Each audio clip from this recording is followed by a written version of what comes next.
Okay, this is my tribute speech. It's Kathleen in the back, Mary McGillicuddy, Don, Deborah, Miss Viola, and I'll be giving my speech today.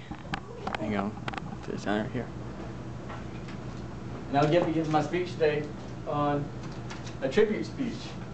And my speech today is on a project that I had when I was in college, and I had to do a paper on Harry S. Truman. And Truman was our 33rd president. He's one of my favorite people, actually. You need me for that. There you go. And I learned a whole lot about him, but I had to kind of stick to my professor's opinion. And when I learned a lot about Harry S. Truman, I was really intrigued by him, and I wanted to kind of maybe share my knowledge I learned about him with you guys. He was our 33rd president, and he kind of worked himself up from public policy, all the way up to an attorney, all the way to a county judge in Missouri. Then he ran for office, became a senator, and eventually became our 33rd president. But one of the more important things was that he became president during the World War II, and really in the worst part of World War II.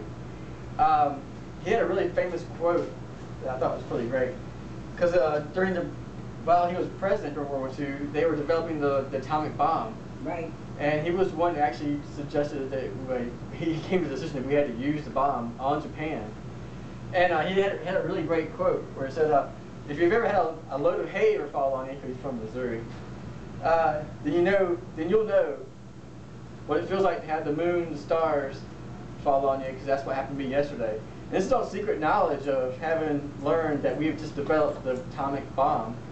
And he did come to the decision to use the atomic bomb on Japan. And when it did happen, 100,000 people in Nagasaki were killed, and another 80,000 in Hiroshima were killed. And after the dropping of this, he actually had to.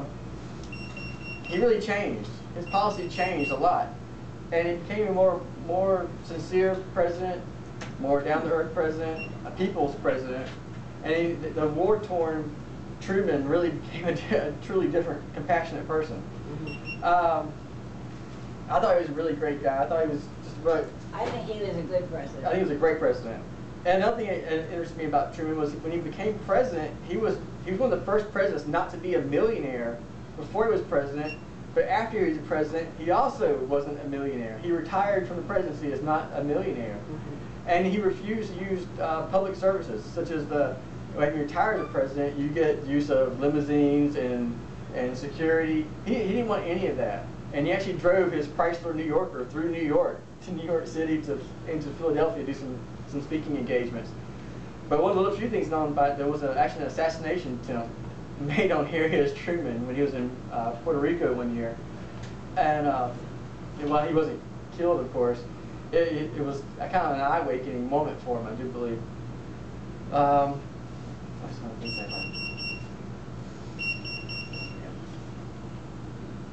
Some other things about Harry S. Truman was that he actually was one of the first presidents to recognize Israel as a state.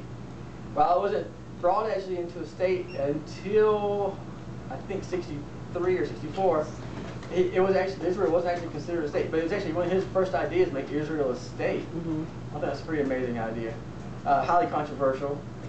And also another thing was that he was after the war was over, Harry S. Truman had another term. He was a two-term president, and the war was over.